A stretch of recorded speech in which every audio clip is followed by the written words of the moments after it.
Muy buenas noches, son las 19 horas con 1 minuto del lunes 1 de junio. Estamos en el Palacio Nacional de México, en la Ciudad de México, y vamos a iniciar la conferencia de prensa diaria sobre la situación de COVID, la pandemia causada por el nuevo coronavirus SARS-CoV-2. Hoy vamos a tener 2 elementos, o 3 de hecho.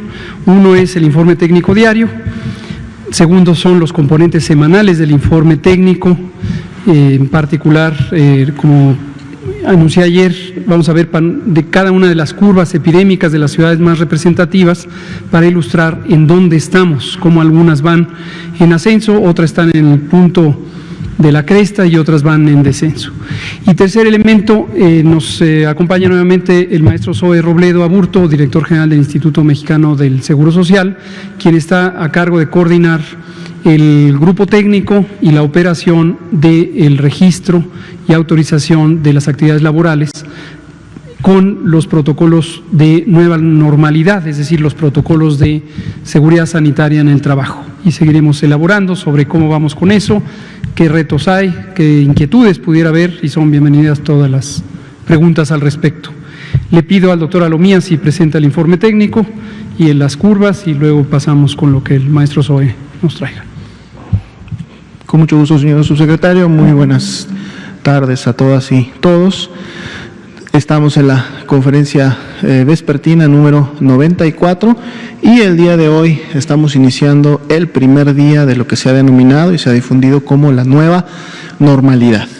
¿verdad? Que como pueden ustedes ver en los calendarios, ahora esta nueva normalidad depende precisamente del semáforo de riesgo COVID, que es un semáforo que a través de un análisis de indicadores pretende precisamente evaluar un riesgo y transmitirlo a la población, pero ahora no en un contexto genérico o a nivel nacional, sino más bien por entidad federativa. De hecho, cada uno de los colores del semáforo para cada entidad federativa se obtiene del análisis de los 4 indicadores para cada una de las entidades federativas, y dependiendo cómo estos indicadores se encuentren y cómo ponderen entre ellos, entonces se dará el color correspondiente, recordando que además el color en el que se encuentren de estos 4, rojo, naranja, amarillo o verde, a su vez representa las acciones, actividades o digamos liberación que en un momento puede haber hacia una entidad federativa.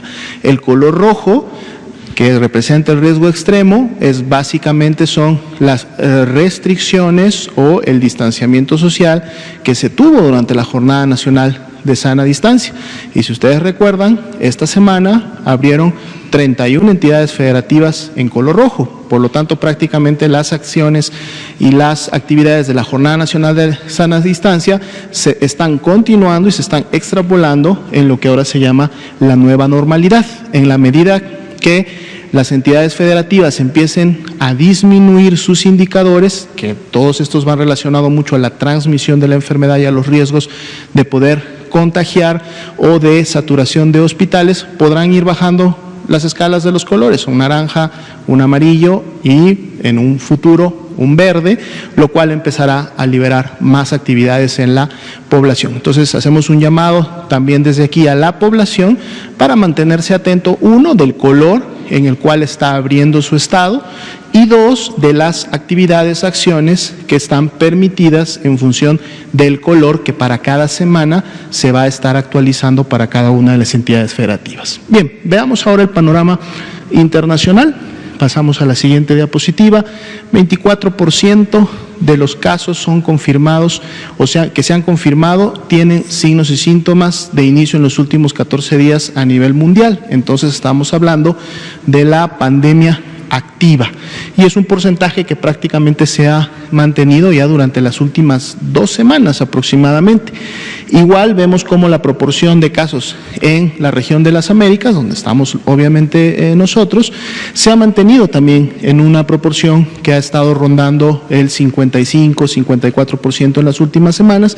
Lo que sí ha sido evidente día con día que hemos estado avanzando es cómo la pandemia en la región europea continúa disminuyendo y más bien acercándose a transmisiones muy basales que están ocurriendo en otras regiones. Es definitivamente la región de las Américas, liderada inclusive por países como Estados Unidos y Brasil, en lo que se refiere a la cantidad o a la carga de casos, las que mantienen todavía esta proporción importante de pandemia activa.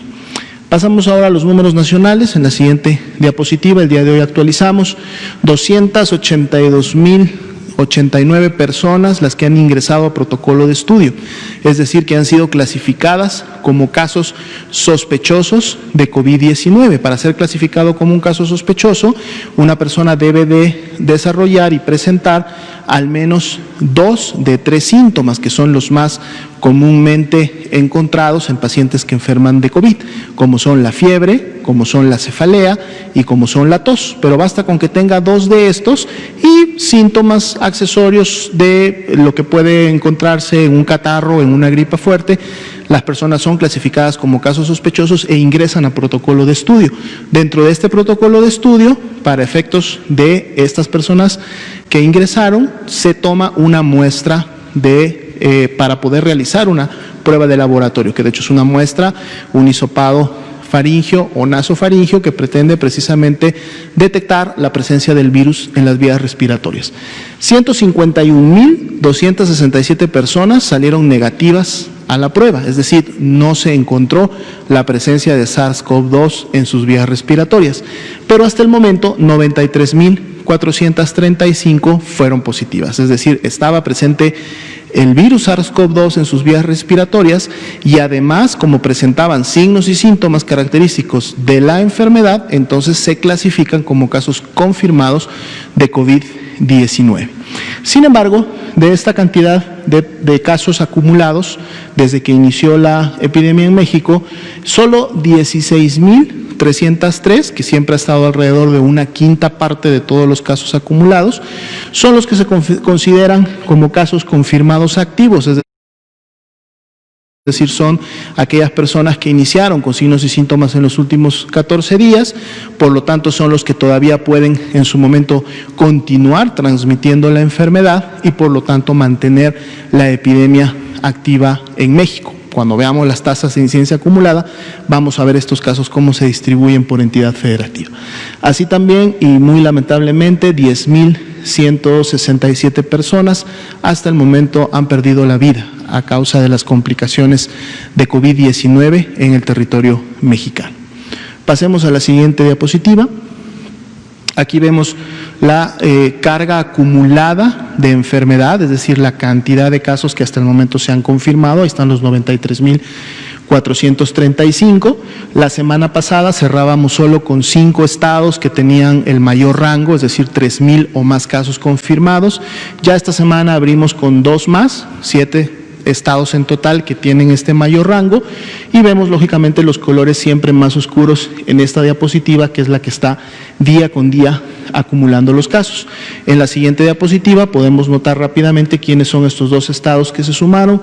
Sinaloa y Puebla son los que se suman a este rango de más de 3,000 casos, que los vienen acumulando desde que inició la epidemia, y se suman ya a Veracruz, Tabasco, Baja California, México y Ciudad de México, que sabemos son las entidades que han tenido en estas últimas semanas la mayor transmisión, precisamente porque son las que tienen un inicio más atrás en el tiempo y por lo tanto una acumulación de casos mucho más grande. Otros estados todavía están en la parte más baja de la carga acumulada, lo que quiere decir que apenas van a iniciar con una transmisión y dependiendo de cómo en su momento se apliquen las intervenciones comunitarias en cada uno de ellos, podrán tener más o menos casos.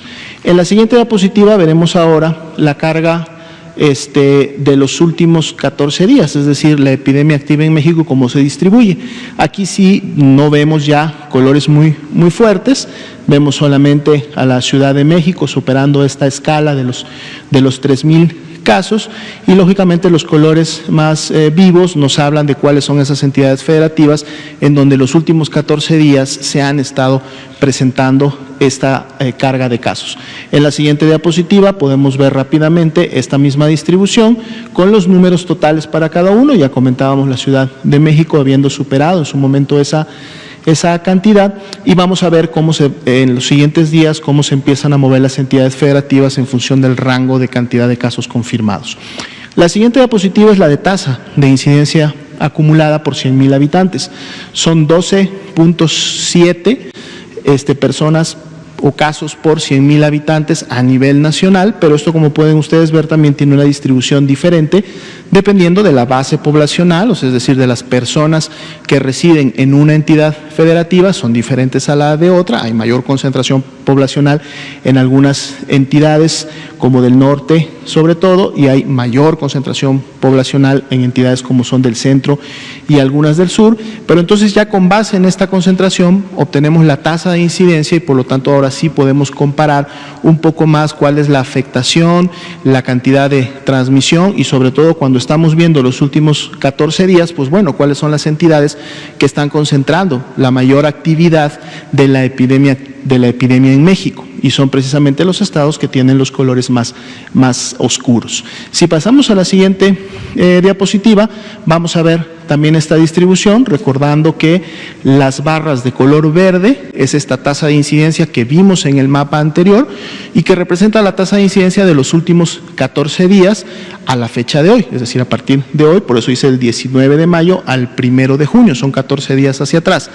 Pero lo que tenemos haciendo también ya desde la semana pasada es agregando una barra, aquí se ve un poco de color café, Esta barra representa la misma tasa de incidencia, pero de un periodo de una semana atrás, es decir, una tasa de incidencia de los casos, cómo estaban los casos activos para cada una de las entidades federativas, pero una semana atrás. Entonces, esto nos permite comparar, por ejemplo, en entidades federativas, como serían las dos primeras, Ciudad de México, Tabasco, en donde la barra verde es superior a la barra de color café, quiere decir que esa tasa de incidencia en los últimos 14 días es mayor que la que veíamos en ese mismo periodo, pero de una semana atrás. Por lo tanto, quiere decir que la actividad se ha mantenido e inclusive superó a la que tenía la semana anterior.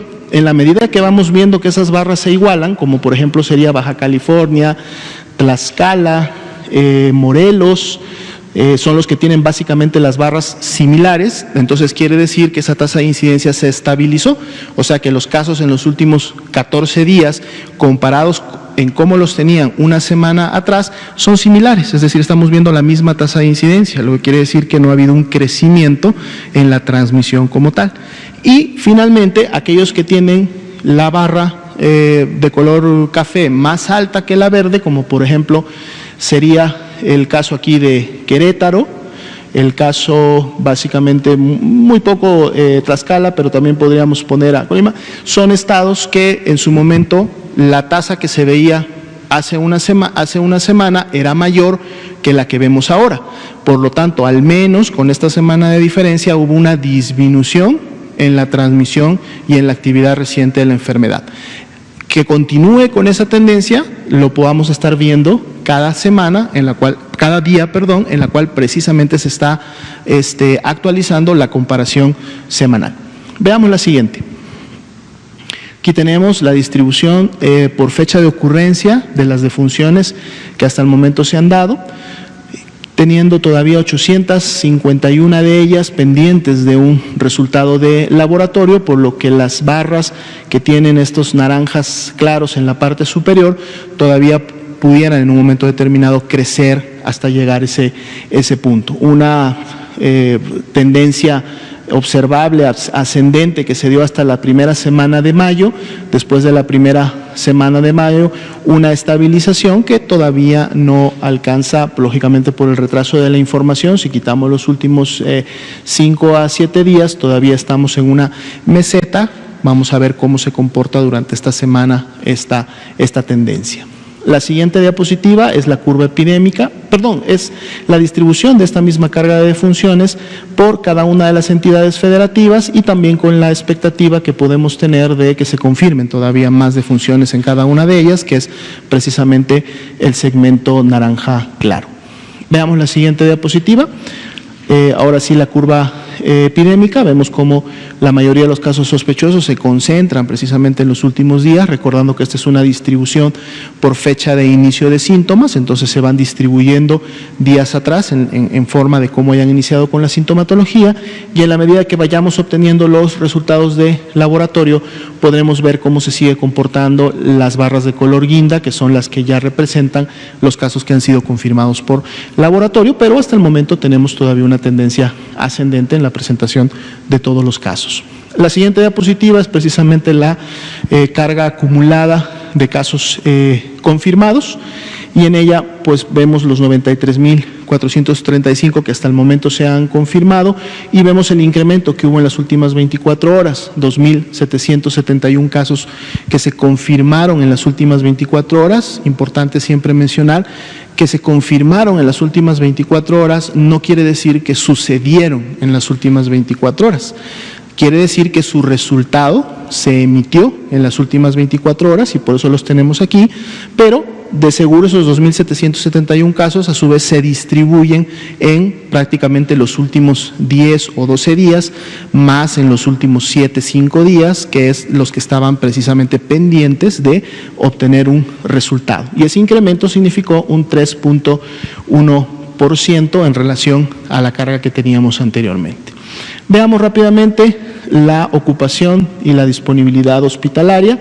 92% fue la notificación que obtuvimos hasta ayer a la medianoche de los 788 hospitales que pueden realizar y lo hacen de manera sistemática a esta red IRAG, que es precisamente la que tiene por utilidad monitorear este comportamiento, vemos cómo las camas IRAJ ocupadas representan a este corte el 43%.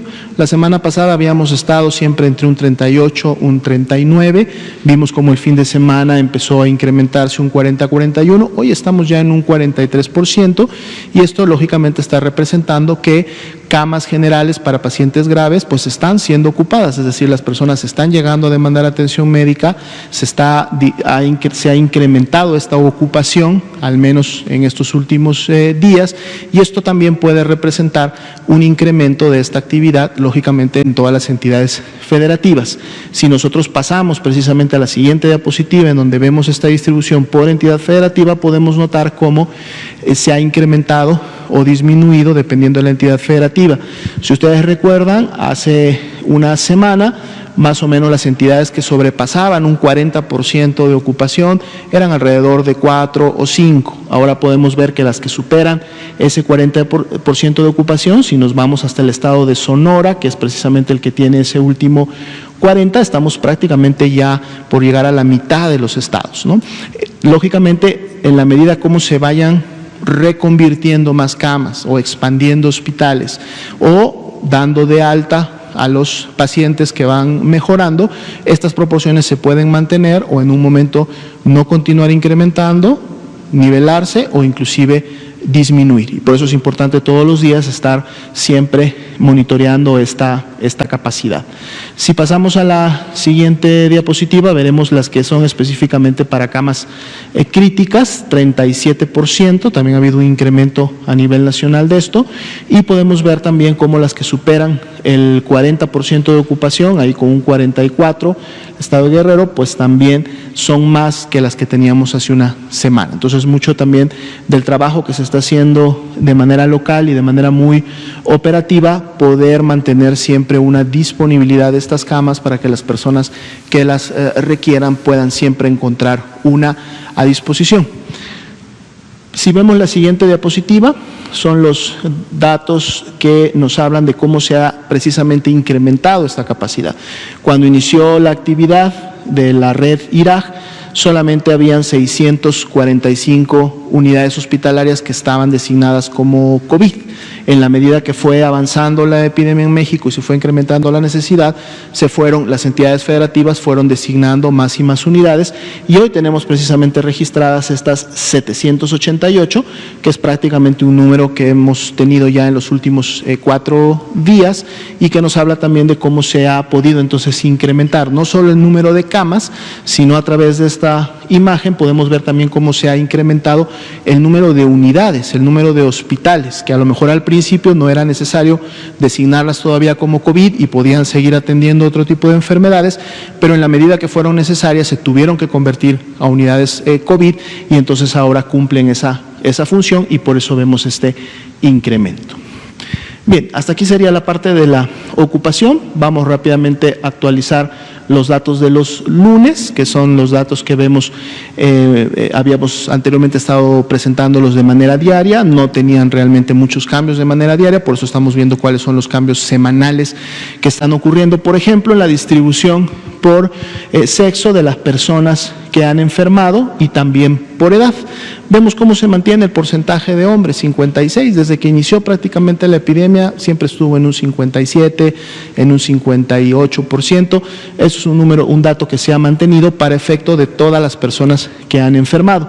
Igual podemos ver en las barras de color azul y color rosa, cómo se distribuye por grupo de edad las personas que han estado enfermando de COVID y vemos cómo la mayor concentración de ellas está prácticamente entre los 30 y los 54 años, inclusive pudiéramos ver también el grupo de 59 con una carga importante dentro de esta carga acumulada, recordando que son el total de casos que hasta el momento se han confirmado. Si vemos la siguiente diapositiva, vamos a ver ahora esta misma distribución, pero ahora solamente de las defunciones, de las 10.167 lamentables defunciones que hasta el momento han ocurrido. Aquí sí vemos cómo hay un incremento de, en este caso, los hombres. Son los que más han fallecido a consecuencia de la enfermedad. De ese 56, 57 que comentábamos, aquí sí estamos en un 67, y estos prácticamente son las 2/3 partes de las defunciones fueron hombres. Y vemos también cómo las barras de la edad, porque lo acabamos de ver en la anterior, se nos recorrieron hacia la derecha. Es decir, hay una tendencia de que las personas que tienen mayor edad, a diferencia del total que enferman, hay una tendencia a que las personas de mayor edad sean las que lamentablemente terminan falleciendo, así como también un grupo importante que tenemos entre los 45 y 69 años, que es también donde se concentran muchas de las comorbilidades de estas enfermedades crónico-degenerativas y otras de tipo inmunológico, que también contribuyen a que las personas se complican y fallezcan. Precisamente en la siguiente diapositiva podemos ver cómo se han presentado estas comorbilidades. Siguen estando a la cabeza la hipertensión, la diabetes y la obesidad como las principales que han contribuido a las complicaciones. Sin embargo, y ayer fue un día importante porque se habló ampliamente sobre el tema, tenemos también aquí la presencia de tabaquismo como una de las cuartas comorbilidades o factores de riesgo que se están asociando a la complicación y muerte de las personas, sin olvidar que también están presentes las enfermedades crónicas como la insuficiencia renal, el EPOC, la enfermedad cardiovascular, a lo mejor en una menor proporción, pero también presentes la inmunosupresión, el asma y las enfermedades, específicamente en este caso VIH o SIDA, que son enfermedades que producen una inmunosupresión importante. Con una o más de estas comorbilidades se encontró al 74% de las defunciones, es decir, con al menos una, viendo que también algunas tenían 2 o más de las comorbilidades. Sin embargo, y este es un dato que también lo han estado preguntando en ocasiones anteriores, ha habido un registro de que el 26% de las personas que han fallecido no presentaban alguna de estas comorbilidades que tenemos aquí.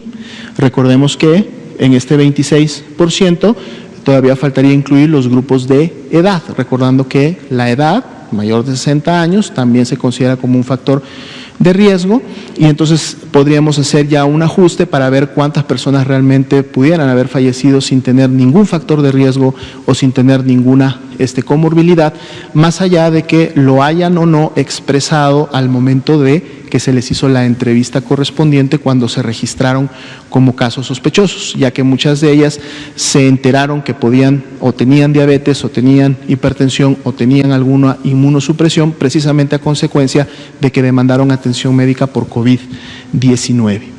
Veamos la siguiente diapositiva, que es la última de este bloque, que tiene que ver precisamente con el índice de positividad por semana epidemiológica. Si recuerdan, lo presentamos también los días viernes, que se actualizan los componentes de laboratorio. Habíamos estado alrededor de un 40% en las últimas 3 semanas, pero aquí la diferencia es que podemos ver cómo se diferencian en función del estadio clínico que presentaban cuando llegaron a demandar la atención médica. Y no le hagamos mucho caso a la semana 22, donde se ve esas caídas, porque la semana 22 apenas está terminando de construirse, fue la que acabamos de pasar, estamos iniciando desde ayer la semana 23, pero como ustedes ven, son precisamente la semana pasada o los últimos 10 días donde se concentran la mayoría de resultados que aún están pendientes de ser emitidos, o sea, pruebas que todavía están como sospechosas, todavía están pendientes, y esas son precisamente las que están en la semana 22, pero si vemos casi la semana 19, 20, 21, vemos cómo para cada una de los canales de positividad prácticamente se ha mantenido esa estabilidad, y si vemos el total, el corte total acumulado hasta el momento, pues estamos cerca de ese 40% que estábamos evidenciando, que es el 38%, y vemos que el comportamiento ha estado prácticamente similar, aunque hemos visto una reducción, al menos en la semana 21 y 20, de que el porcentaje de positividad de los pacientes que se hospitalizan y que están intubados es menor que el de hospitalizados graves. Vamos a ver si esto continúa igual o cuando se emitan todos los resultados estas proporciones tiendan a variar. Entonces sería la actualización de los componentes epidemiológicos de esta noche. Muchas gracias, doctora Lomía. Yo voy a, de manera breve pero sustanciosa, explicar, o mostrar, más que explicar, mostrar cómo están las curvas epidémicas de las distintas ciudades. Empezamos con el Valle de México. En todos los casos, lo que verán es en la curva de color negro sólido, la proyección o predicción al 50%, ahorita explico a qué se refiere eso, en líneas punteadas a 90% y en la de abajo a 10%. Y dejamos como referencia las dos últimas predicciones, las dos más recientes. Conocen ustedes que desde abril, de hecho desde marzo, los grupos académicos de matemáticas que coordina CONACYT nos hacen estas predicciones. La manera de interpretarlas es la siguiente: si hiciéramos una sección, si tomáramos una rebanada en algún punto de la curva, encontraríamos que tenemos línea punteada abajo, línea sólida en medio y línea punteada arriba. Esto son 10%, 50% y 90% de que los casos para la fecha correspondiente se encuentren en esa posición. Por lo tanto, entre el 10 y el 90 hay un carril de 80%, es decir, hay 80% de probabilidades de que los casos observados se encuentren en ese carril. Es la manera en que se interpreta. Veamos estas curvas. Son las del Valle de México y el corte de información más reciente es al 30 de mayo y son lo que se representa en las columnas de color rojo claro. Generalmente, como ha dicho el doctor Alomía y lo hemos comentado en otras ocasiones, para los casos confirmados retiramos los últimos 7 días. ¿Por qué razón? Esto es una práctica que se tiene en vigilancia epidemiológica en muchas partes del mundo. Lo hacen los Centros de Control de Enfermedades de Estados Unidos, la Agencia de Salud Pública de Canadá, a veces la Organización Mundial de la Salud, porque sabemos que existe un proceso lento de confirmación que depende de muchos elementos técnicos y de procedimiento, y entonces esa parte es no informativa. Entonces está truncada a propósito, aunque tenemos información hasta aquí, no vamos a considerar aquí los 7 días más recientes.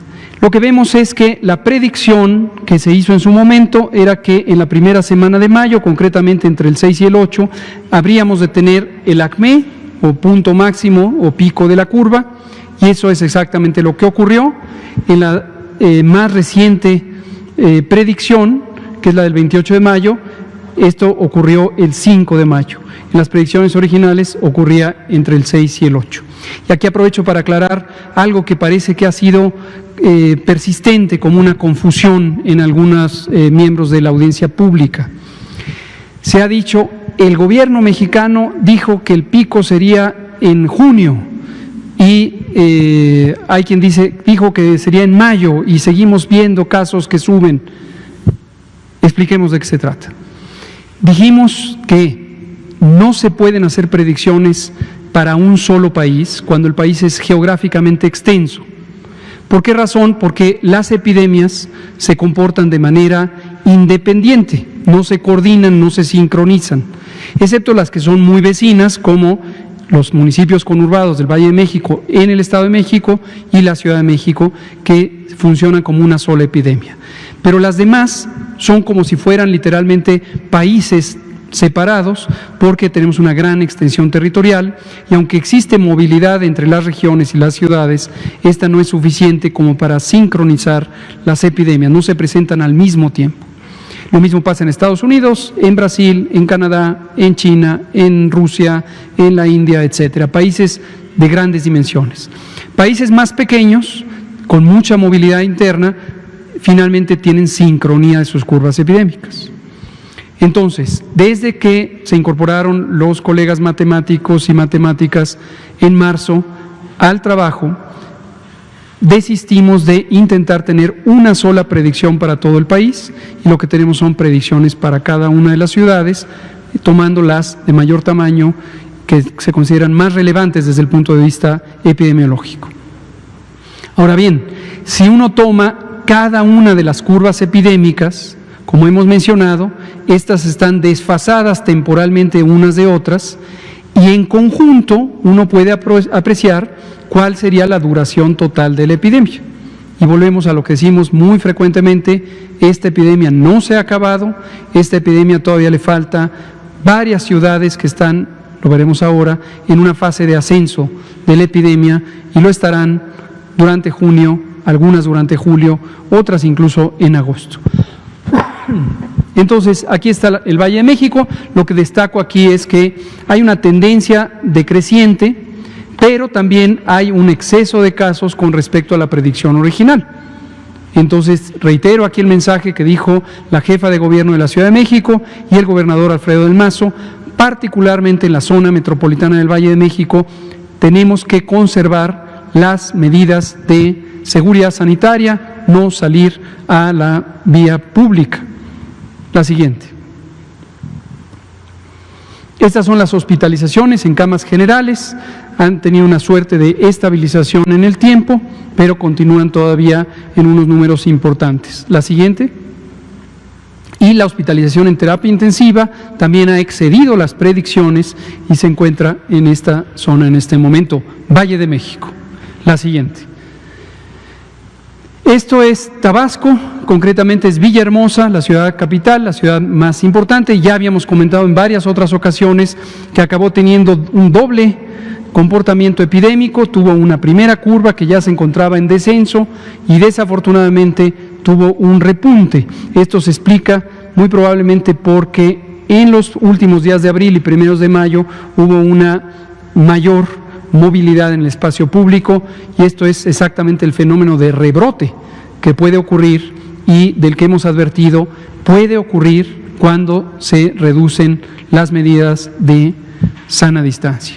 Puede ocurrir. Esto es lo que puede ocurrir a partir de hoy, 1 de junio, que las medidas sanitarias están en manos de los gobiernos estatales.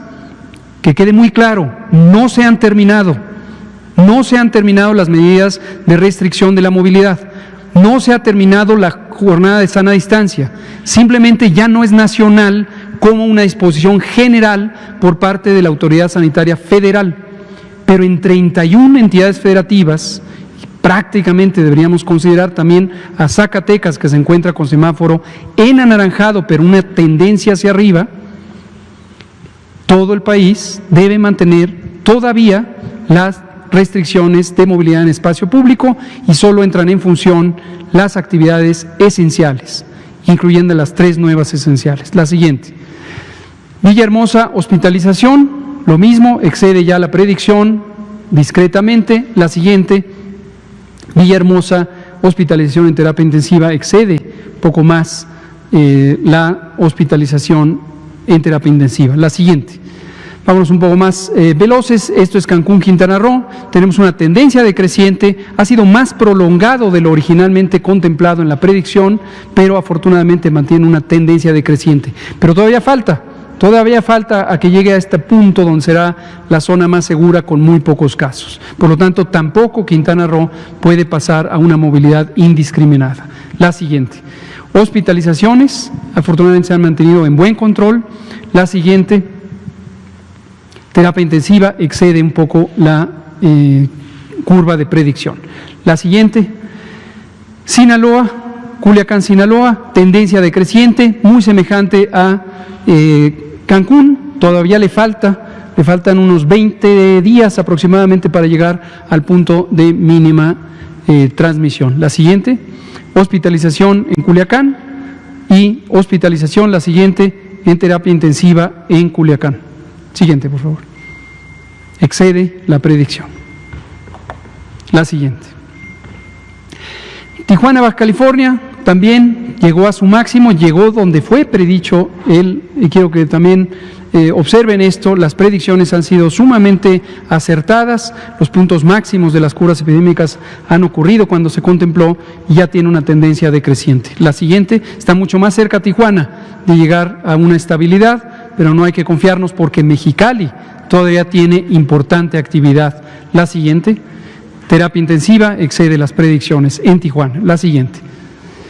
Veracruz siempre ha tenido una curva epidémica muy bien organizada desde la predicción original, ha seguido la curva epidémica observada, ese patrón, es una curva más corta, pero más intensa y está todavía a varios días, por lo menos 15 o 18, del momento de mayor seguridad. La siguiente.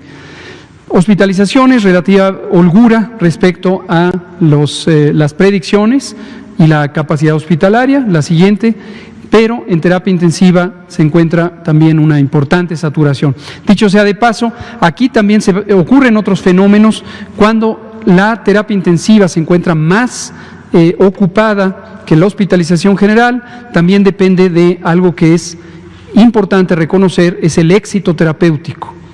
Es una paradoja porque en la medida en que se logra preservar la salud y la vida de las personas por más tiempo, obviamente permanecen más tiempo en las terapias intensivas y estas quedan ocupadas por mayor tiempo. Pero ojalá que en una proporción sustantiva de los casos para finalmente darlos de alta en buenas condiciones. La siguiente. Oaxaca. También esta curva aguda, originalmente con una predicción muy dispersa, que es la de la línea amarilla, después ya convergió en lo que ha estado ocurriendo. Todavía estamos lejos de saber cuál va a ser la trayectoria que tenga. Sí, Oaxaca se mantiene en buena disciplina con las medidas de sana distancia, es decir, no salir a la vía pública, mantener la restricción de operación de las actividades sociales en el espacio público y las actividades laborales en los sectores público, social y privado. Podríamos lograr que Oaxaca no se saliera de esta predicción y se mantuviera con un número reducido de contagios. La siguiente. Ahí está, en su punto medio, todavía con holgura respecto a la predicción original y también respecto a la ocupación hospitalaria. La siguiente. Y terapia intensiva, también en buen manejo, en buen control todavía, pero nos falta. La siguiente. Tenemos ahora a Cuernavaca y la curva correspondiente de Cuautla es muy semejante, no la voy a presentar, pero es semejante.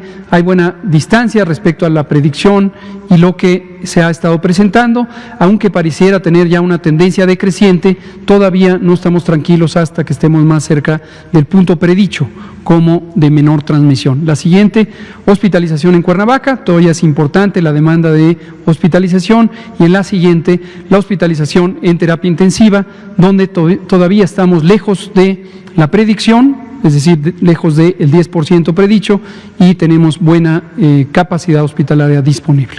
La siguiente, Acapulco Guerrero se ha excedido respecto a la predicción. Recordarán que hace 2 fines de semana estuvimos en un importante estrés porque llegó a ocuparse todo lo que estaba disponible.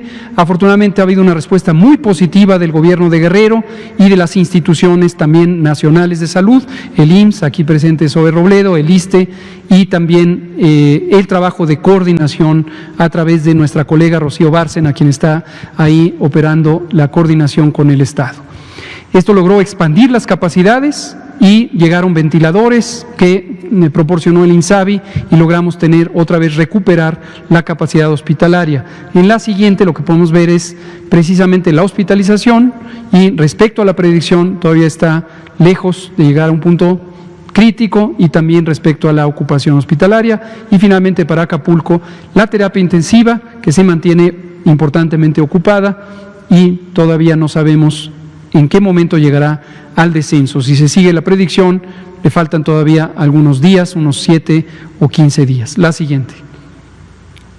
Guadalajara, Jalisco, se encuentra en un lento proceder de la epidemia, ha tenido ciertamente una tendencia creciente, pero está todavía lejos de la predicción de lo que podría ocurrir en las siguientes semanas. Lo mismo vamos a ver en Monterrey y reiteramos la importancia de que estas epidemias que son más tardías logren también mantener las restricciones de movilidad pública hasta todo el tiempo necesario. Les falta todavía varias semanas y serán las últimas 2 epidemias de acuerdo a las predicciones. La siguiente. Aquí vemos hospitalización en camas generales en Jalisco y en la siguiente vemos ya la terapia intensiva que ya sigue de manera más clara la predicción. La siguiente. Finalmente, Monterrey, Nuevo León, un patrón muy semejante como el que pueden ver, una epidemia que se espera va a ser extensa, va a ser larga. Si consideramos que empezó aquí en los primeros días de mayo y posteriormente se va a prolongar prácticamente hasta entrado octubre. Entonces, en estas 2 ciudades grandes, segunda y tercera en tamaño, en el país todavía les resta mucha paciencia para mantener la restricción, el orden, la disciplina y no empezar con desconfinamientos anticipados. La siguiente, hospitalización en Monterrey y finalmente hospitalización en terapia intensiva, que sigue ya de manera mucho más fiel la predicción del 50%. Me parece que esta es la última. Gracias. Le damos la palabra al maestro Zoe Robledo y posteriormente abrimos a preguntas y respuestas. Muchas gracias, doctor López-Gatell. Muy buenas tardes nuevamente a todos aquí en el Salón de Tesorería, a todos los que nos ven. Y solamente muy rápido para ver cómo vamos en este sano retorno, en el camino a la nueva normalidad. Creo que ha sido muy claro el mensaje que la nueva normalidad no significa que todos tenemos que regresar a nuestra vida cotidiana a partir del 1 de junio, quizá todo lo contrario, que en este momento hay un semáforo, como ya se ha explicado aquí, y que en específico para las actividades económicas, para la planta productiva de nuestro país, solamente son algunas empresas las que tienen ya una disposición para poder regresar y que ellas lo tienen que hacer de manera segura, saludable y solidaria. Segura, es decir, que un contagio no se convierte en un brote en un centro de trabajo. Saludable para poder equilibrar entre la salud de los trabajadores y también su bienestar vinculado a sus ingresos. Y solidaria porque todos tenemos que poner de esto. Hay un ánimo de corresponsabilidad y lo primero que tenemos que saber es qué nos toca. Si ya podemos regresar, si no somos parte de una empresa esencial, no intentar asumir que entonces todos tenemos ya que estar trabajando a partir del día de hoy. En ese sentido, si pueden pasar a la siguiente. ¿Cuáles son las empresas esenciales? Para que todos las identifiquemos de manera muy clara. El transporte de carga, los bancos, la industria farmacéutica, desde luego las farmacias, la agroindustria, los mercados y los supermercados, justamente los medios de información, las casas de adultos mayores, las empresas que tienen que ver con almacenamiento, con transporte de carga nuevamente, los servicios de mensajería, las telecomunicaciones, los servicios funerarios, la industria química y de productos de limpieza, los proveedores de actividades esenciales y los tres neoesenciales de los que hemos estado conversando en los últimos días: la fabricación de transportes, la construcción y la minería. Todos y cada uno de ellos, todas las empresas vinculadas a estos sectores tienen que tener protocolos. Si estamos regresando a un centro de trabajo después de mucho tiempo en el aislamiento social y las cosas siguen igual, entonces algo va mal. Si entonces no estamos comprendiendo la dinámica de la nueva normalidad. Por eso es tan importante la información. En ese sentido, con estos tres sectores esenciales, las últimas 2 semanas se trabajó de manera muy cercana para lograr que ellos, a la hora de la llegada del 1 de junio, tuvieran un proceso de autovalidación, registro y una comunicación por parte del Seguro Social que avalaba su retorno. En el caso de las esenciales originales, que estas nunca se han detenido desde el 31 de marzo, en esos casos también tienen hoy una obligación, y la obligación es registrarse en la plataforma nuevanormalidad.gov.mx, registrarse, hacer también su autoevaluación y ya no tienen que esperar. En ese momento se les entrega de manera automática una carta que ahora vamos a ver qué dice. En ese sentido, ¿cómo vamos el día de hoy? La siguiente. Llevamos 2.999 empresas registradas, ya con las que venían desde antes de las empresas neoesenciales, el transporte, la minería y la construcción, y ya hay 2.417 registros de las esenciales originales.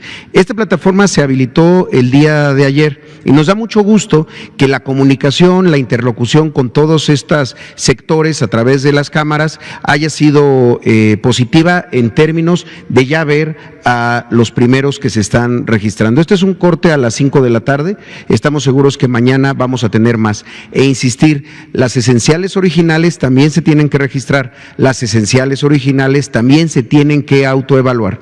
En esos términos, si lo vemos aquí en la distribución por entidad federativa, vemos en donde hay un mayor número de empresas que ya se han registrado y ya se han autoevaluado. Y esta es la proyección de cómo lo han ido haciendo. Es interesante ver que el 31 de mayo, es decir, el día de ayer, pues ha sido el día con el mayor número de registros y de autovalidaciones, porque ahí entraron muchos de los esenciales originales. En ese sentido, la siguiente, por favor. Lo que les queremos seguir insistiendo, cómo se ve la nueva normalidad, cómo se materializa, cómo se puede evidenciar que hay algo diferente. Antes, en un banco, esta era la imagen común. Y esto ya no debe de ocurrir. Un banco debe de garantizar que las filas puedan tener estas señalizaciones que son verdaderamente simples, si asumimos que esto tiene un gran valor para la seguridad y la salud de los trabajadores. Simplemente poder poner estos círculos afuera donde saben las sucursales bancarias que se aglutina mucha gente, esto puede ser la diferencia entre que una persona, un cliente de ellos, pueda tener un contagio o no. La siguiente, ¿qué pasa en una tienda de conveniencia? Antes pues había simplemente a partir del flujo de las personas, pues iban todos haciendo fila y acomodando. Hoy, aunque a pesar que no se ve muy bien, esta tienda, por ejemplo, tiene aquí un acrílico entre el despachador, quien está atendiendo, y el cliente. Es un acrílico, una barrera física que se instala y que puede garantizar la seguridad de ambas personas en esta interacción, pues que es tan común y tan necesaria. La siguiente, otro de los espacios tradicionales, un supermercado, lo mismo, puede haber lugares y sobre todo días en los que las filas entre los anaqueles y el flujo de personas no se controla. Cuando una empresa lo hace bien, pues delimita los flujos y también las direcciones hacia dónde dirigirse, es decir, los sentidos del flujo de las personas. Esto es lo que debemos de empezar a ver todos en las empresas, pero no solo los trabajadores. En estos casos tan importantes, también los clientes, los usuarios de esos servicios. Entonces, también es bien importante que los clientes mismos puedan decir cuando alguien ha aperturado, que quizá tiene su registro, pero no está haciendo las cosas bien. La siguiente, los centros de trabajo, esto ya lo habíamos mostrado, sobre todo en aquellas plantas muy grandes que tienen los servicios de comedor o de cafetería, también cómo deben de ser estas instalaciones de ingeniería de barreras físicas y también de usos de equipos de protección personal. La siguiente. Quisiera enseñarles cómo es la carta que se emite por parte del Seguro Social de manera automática una vez que una empresa ha hecho su autovalidación. Dice, estimado empresario o empresaria, con relación a su solicitud folio número tal, ingresada a la plataforma autoevaluación del protocolo de seguridad sanitaria, le comentamos lo siguiente: la solicitud ha sido aprobada en tal fecha. Felicidades por haber concluido exitosamente el proceso de evaluación del protocolo de seguridad sanitaria en el entorno laboral, lo cual demuestra su compromiso para promover y mantener la salud de sus trabajadores. Le recordamos que lo manifestado en su autoevaluación podrá ser verificado por la Secretaría de Trabajo y Previsión Social.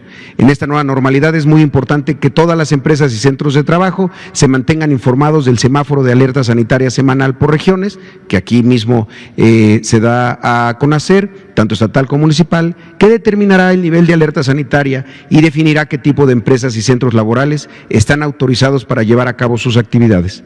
En el caso de que sea proveedor de una empresa esencial, esto es muy importante, recuerde que si existe en la región del centro laboral un nivel máximo de alerta sanitaria, solo podrá realizar actividades relacionadas directamente con el sector esencial. Si en esa misma planta, en esa misma fábrica, se hacen otras actividades no vinculadas a empresas esenciales, no pueden iniciar esas líneas de producción. Un ejemplo que ha sido muy útil y que ya todos que hemos estado involucrados lo conocemos, son, por ejemplo, las empresas de talabartería, las fábricas en estados como Guanajuato. Si esa fábrica elabora volantes para vehículos, puede tener esa línea de producción abierta. Si elabora zapatos, no. Si elabora chamarras, prendas de vestir. No, eso no es esencial en este momento. Lo esencial es la planta productiva vinculada a automotriz. Es un ejemplo que puede ser útil. Y finalmente, le invitamos a que el personal de su empresa se capacite sobre las acciones y medidas para prevenir y evitar cadenas de contagio por COVID-19, accediendo a la página http://clims.ims.gov.mx, CLIMS es por cursos en línea del IMSS, y tomar los cursos gratuitos que se encuentran en esta. Al cuidar a su personal, nos cuidamos todos. La siguiente. E insistir en eso, que la capacitación, la información, estar atentos es la mejor forma de protegernos. Todos hemos adoptado ya las medidas de sana distancia, ya desde el estornudo de etiqueta, el saludo de corazón, todos estos elementos ya los hemos adoptado. Pues ahora hay que adoptar otras medidas también en los entornos laborales, por eso los seguimos invitando a estos cursos en línea del Seguro Social. Hoy a las 4 de la tarde fue el primero sobre el entorno laboral. Tuvo 84,000 visitantes, es una cifra que nos entusiasma mucho. Todos lo pueden hacer, medios de comunicación, empleados, clientes, empresarios. Es para absolutamente todos, es un esfuerzo que tenemos que hacerlo así. Si nos cuidamos todos, pues entonces la nueva normalidad será segura, será saludable y pues estaremos orgullosos de la solidaridad mexicana nuevamente. Muchas gracias y es todo por mi parte. Muchas gracias, maestro Zoe Robledo, Bianca Aguirre, Hans Salazar, usted, Araceli, y por acá, Daniela Pastrana. Muchas gracias, doctor. Buenas noches. Carlos. Bianca Aguirre de Notimex TV. Preguntarle acerca de su comparecencia el pasado miércoles, la comparecencia virtual con los senadores. De ahí derivó que la senadora panista Alejandra Reynoso pues expresara que ella se sintió pues ofendida, ya que usted dice que evadió sus preguntas y bueno, pues derivado de ello pide una pues disculpa pública. ¿Qué tiene usted que decir al respecto, por favor? Y también acerca de lo que comentó la jefa de gobierno Claudia Sheinbaum hace un rato. Dijo que muy probablemente podría ser, tienen en mente que la vacuna de la influenza pudiera adelantarse, esto para evitar que confluyan los dos virus, el COVID-19 y el de la influenza. Por favor, muchas gracias. Muchas gracias, con todo gusto. Respecto a la senadora Reynoso, Alejandra Noemí Reynoso Sánchez, de la fracción parlamentaria del PAN, efectivamente tengo conocimiento porque en distintos medios sociales, redes sociales, ella misma expresó estas inquietudes. Entiendo que después correligionarios de su partido lo expresaron y también otros colegas del Senado, tanto senadoras como senadores. Hasta donde tengo entendido, el motivo de la sensación de que fue ofendida de mi parte no es tanto porque no haya respondido a sus preguntas. De hecho, de acuerdo a lo que se puede ver, he revisado la grabación de la videoconferencia, más que preguntas eran señalamientos y las preguntas pues estaban basadas en un principio de algo que no había sucedido. Por ejemplo, me preguntaba, ¿se arrepiente usted de no haber tomado decisiones oportunamente? Pues está suponiendo que yo no he tomado decisiones oportunamente, a lo cual yo pedí respetuosamente, no solo a ella, sino al resto de quienes me hicieron preguntas, que primero presentaran las pruebas correspondientes al señalamiento que me parece casi acusatorio. Pero más allá de ello, parece que el señalamiento que ella hizo es que yo podía haber incurrido en una práctica de misoginia, de rechazo a la mujer o de discriminación hacia las mujeres, representadas en este caso por ella. Eso me preocupa porque definitivamente mis convicciones, que vienen de mucho tiempo atrás, son muy claras. He promulgado siempre por el respeto, la defensa, la promoción de la igualdad de los géneros, no solamente entre hombres y mujeres, sino entre una enorme diversidad de identidades genéricas que existen en el mundo, y me parece que sería preocupante que por alguna circunstancia como esta se malinterpretara. No es mi intención ofender a nadie, ni a la senadora Reynoso, ni absolutamente a nadie. respeto profundamente, como lo expresé ese día y lo seguiré expresando, la separación de poderes. Estoy consciente que yo soy un funcionario que estoy suscrito a uno de los poderes de la Unión y los otros dos poderes merecen todo mi respeto y toda mi consideración. Entonces también me preocuparía que se interpretara en ese sentido. Ahora, pienso, no solo ahora, sino lo he pensado siempre, si alguien se siente ofendido y pide una disculpa, ese alguien tiene derecho a que se le dé una disculpa y yo no voy a cuestionar si es válido o no su percepción de que fue ofendida. Puedo decir públicamente, no tengo intención alguna, ni la tuve en ese momento, de ofenderla ni a ella ni a nadie, y le pido una disculpa. Le pido una disculpa a la senadora Alejandra Noemí Reynoso Sánchez, legisladora, senadora de representación proporcional por Guanajuato, del Partido Acción Nacional. Le pido una disculpa, senadora, si le ofendí, créame que no fue mi intención, pero desde luego el planteamiento que usted hace me ayuda a identificar cómo pudieron haberse dado las circunstancias y de qué manera podría ser más efectivo en el futuro para no ofender a alguien más. Le pido una disculpa y le agradezco su señalamiento porque me va a llevar a desarrollar mis capacidades de comunicación. Gracias a su observación. Gracias, senador. Sobre la vacuna de influenza, pues yo coincido con lo que dice la doctora Sheinbaum, sería muy deseable anticipar la vacunación con la influenza. Hay una restricción. La vacunación contra influenza, la vacuna misma no está disponible generalmente antes de octubre. Esto es por el ciclo de fabricación. Las vacunas contra influenza se producen a partir de la identificación de las cepas relevantes. En febrero, la Organización Mundial de la Salud reúne al comité de personas expertas para seleccionar las cepas correspondientes, los tipos y subtipos. Después, aproximadamente en mayo y junio, se hace la producción. En julio sale ya a disposición de los distintos mercados, se distribuye generalmente hasta septiembre y típicamente en octubre en todos los países del hemisferio norte empieza a estar. Pero en cuanto llegue, desde luego habremos de utilizar. Muchas gracias. ¿Quién seguía? Seguía Hans Salazar, por favor. Gracias. Doctor, me queda un minuto y medio, entonces yo le quiero hacer las preguntas y si se pudiera mañana, por favor. Yo me adelanto porque la vez pasada sí me ocurrió. Doctor, muchas gracias. Hans Salazar, ZMG Noticias, Grupo Político y Zócalo Virtual, directores. Mire, en el Cerezo de Morelos hay muchos enfermos de COVID y no hay atención para esa población. Han muerto 4 en una sección en la que habitan 250 personas. Por lo menos 80 están muy enfermas y no les han dado ni paracetamol. Quisiera yo pues plantear este tema, es un tema muy delicado, traigo los datos para proporcionarles a quien corresponda darlos. El otro tema es el de mujeres que desafortunadamente en este cambio, en este nuevo modelo del INSABI, pues han quedado a la deriva en el tema de su atención por el tema del cáncer. Son más de 250 mujeres, las han traído pues desafortunadamente de un lado para otro, donde se atendían en el COI, similar al FUCAM, pues ahora resulta que ellos dicen que no, que el gobierno nunca les dio los recursos, por lo menos de acuerdo a lo que ya se había explicado aquí, que bueno, no tiene caso volver a repetir.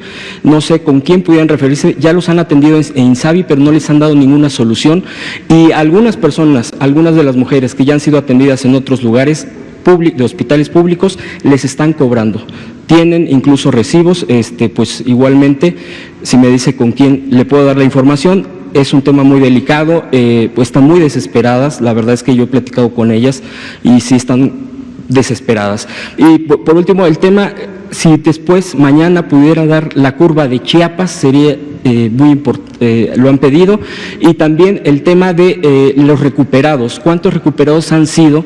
la gente pregunta mucho eso. Yo creo que es un tema que creo que sí se debería retomar, no sé usted qué opine, pero en el tema de cuántos intubados, una clasificación completa, no solamente un número total, sino también cuántos intubados, cuántos de enfermedades, en este caso de los que han sido más proclives en el tema del tabaquismo, en el tema de hipertensión, en el tema de diabetes, si hay esa recuperación. No sé si tengan esos números, doctor, yo le agradezco mucho. Si me pudiera contestar hoy, mañana, no sé.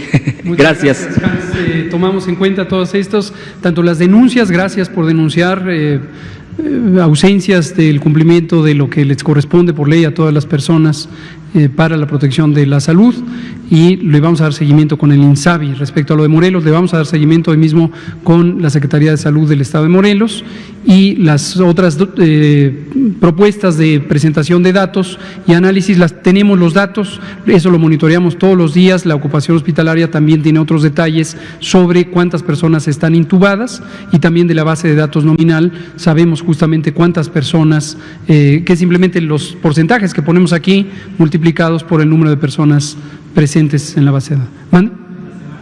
Este es el corte diario donde ponemos, pero lo presentamos semanalmente. Varía muy poco a lo largo de la semana. El número de personas con comorbilidades ha seguido este patrón muy constante del porcentaje. Pero la ocupación hospitalaria y los intubados, definitivamente tenemos el dato de manera dinámica. Muchas gracias. Aquí terminamos, son las 20:02. Muchas gracias. Buen día. Buenas noches.